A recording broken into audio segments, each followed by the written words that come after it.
Let's face it, every actor's career has its ups and downs, but while some stars disappear slowly over time, others burn out before they've even hit middle school. An entire generation grew up on Tami Stronach's performance as the childlike empress from the NeverEnding story. But when the sequels began to pile up and Stronach was no longer playing the role, people wondered, where'd she go? To be fair, the actors who played Sebastian and Atreyu were also both replaced for the NeverEnding story 2, the next chapter. But their original stars both continued acting for at least a few years. It was only Stronach who seemed to appear off the face of the earth after the first film, with the character played by Alexandra Johns in the second movie and Julie Cox in the third. It turns out that Stronach's mother had worried about the risks of becoming a huge child star. She not only refused to sign her on for a second NeverEnding story movie, but pretty much took her out of the industry entirely. Stronach stayed off the screen for 24 years before returning to acting in 2008 for a part in a Czech miniseries. She's taken on 1 or 2 small movie roles since then, but not much more than that. It might seem crazy today, but once upon a time, James Cameron's sci-fi action classics Aliens was stuck in development hell. The first Alien hadn't been a big hit on release, and Fox was unconvinced that a sequel was necessary, and so it took a good 7 years for the movie to get made. In the end, it was James Cameron's incredible script that won the studio over, and one of the best action movies of all time finally went into production. It's a good thing Aliens made it to the big screen too. If it hadn't, we never would have seen Carrie Henn's incredible performance as Newt. We better get back, because it'll be dark soon, and they mostly come at night. Mostly. Newt is one of the only characters to survive to the end, and make an appearance in the eventual sequel, Alien 3. Sort of. She only appears as a corpse, but it wasn't Henn, as she had aged 6 years since the release of Aliens. Aliens was Henn's first acting role, and for 34 years, it was her only one too. In 2020, she appeared in an animated miniseries called Thunder Island, though that was just a cameo playing an unnamed side character. But Henn hasn't forgotten her Tinseltown roots. In recent years, she started to make appearances at various horror and sci-fi conventions, and always speaks fondly of her memories making Aliens. Many Game of Thrones stars have enjoyed fruitful careers since the show ended, but some didn't even see their character stories through before bowing out of Hollywood. Among that group is Callum Wharry, whose sole screen credits remain the 8 episodes in which he played Tommen Baratheon. Despite already having played Martin Lannister for 2 Season 3 episodes, actor Dean Charles Chapman took over the role of Tommen beginning in Season 4. Wisdom. Yes.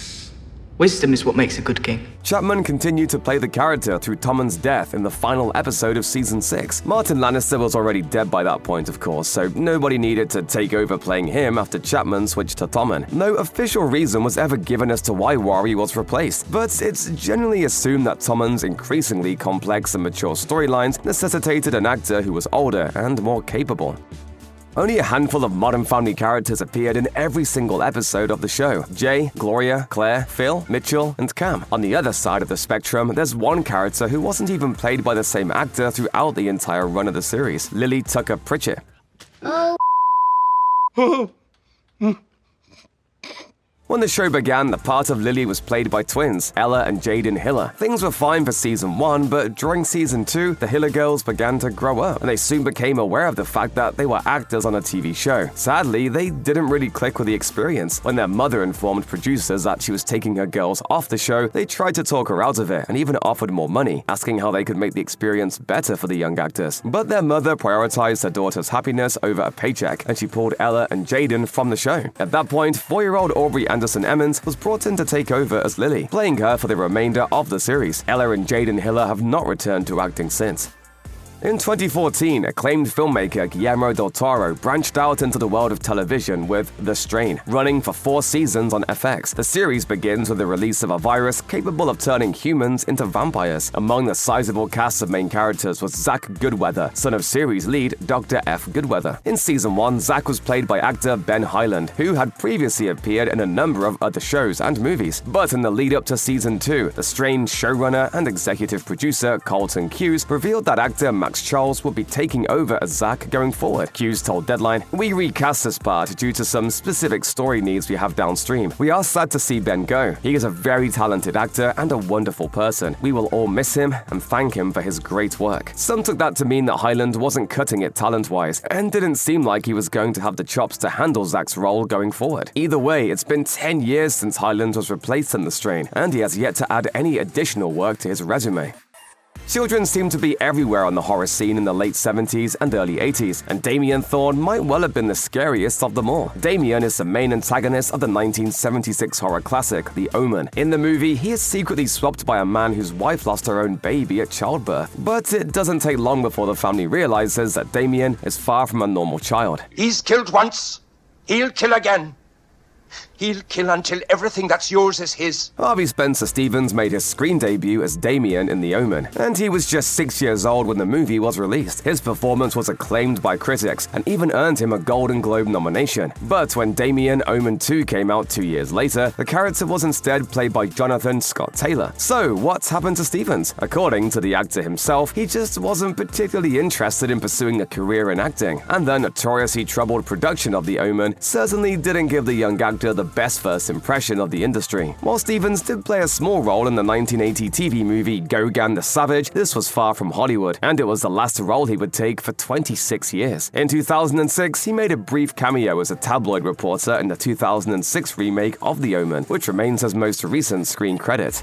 HBO's Big Love had a pretty large ensemble, but that's to be expected given that it's centered around a polygamous marriage between a man and his 3 wives, with each wife having their own set of children. And that's to say nothing of the extended families and various friends and romantic partners of all of the kids. It's definitely a lot to keep track of, and it was also easy to miss the fact that one of the kids switched actors during the show's 5-season run. In the show, Tansy Teeny Henriksen is the daughter of patriarch Bill Henriksen and his first and only legal wife, Barb. Teeny was played by Jolean Wejbe for all of seasons 1 and 2 and parts of season 3. In season 4, future Disney Channel mainstay Bella Thorne took over the role, doing so for the remainder of the show's run. The show's co-creator Will Schaefer said that Wejbe was simply maturing too quickly. She was starting to look significantly older than Teeny was supposed to be, and so they had no choice but to recast her. Wejbe hasn't acted since leaving Big Love. It's a long-standing tradition, or perhaps a necessity, that animated kids are voiced by adults. This allows for actors like Nancy Cartwright to continue to play Bart Simpson for decades on end without their voices ever aging. Your attention, please. Your attention, please. I have an announcement to make. I'm bored. But there are also times when actual kids voice young characters, which often brings some welcome authenticity to the performance. Of course, the downside is that those kids can't always keep playing the character as their voices age, or in other cases, they simply don't want to. For example, Dora had 3 different voice actors over the 8 seasons of the original Dora the Explorer series. The original voice for Dora was provided by Kathleen Hurles, who left the role after 4 seasons when she chose to focus on her education. There he is! We need your help to stop Swiper. You have to say Swiper no swiping.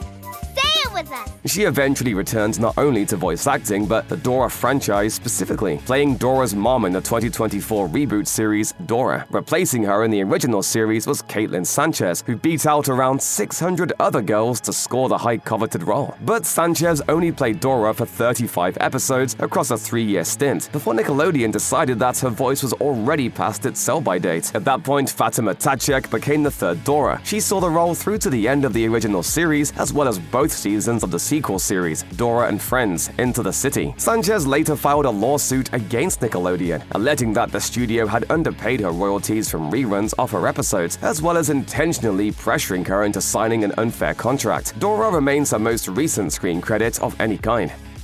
Musical sitcoms were all the rage back in the 60s and 70s. The Monkees was perhaps the most famous, with the titular band going on to become a real act after the show ended, one that toured for many decades. Sadly, the family from the Partridge family weren't quite so lucky. David Cassidy had some minor success as a solo musician, but for the most part, the show's cast continued on as largely non-musical actors, and some stopped acting altogether. Jeremy Gelbwaks quit the industry after his time on the Partridge family, and he had done 0 acting before the show either. His 25 episodes as Chris Partridge during the show's first season encompasses the entirety of his career. According to Shirley Jones, who played Partridge matriarch Shirley, Gelbwaks' heart was never really in it. Other actors found him difficult to work with, as he clearly had no interest in being there. Apparently, he only auditioned for the show because his parents forced him to, and he had no passion for acting whatsoever. Beginning in season 2, the show replaced him with Brian Forster, who played Chris Partridge for the next 3 seasons. Gelbwaks has lived an entirely private life since his brief stint as an actor.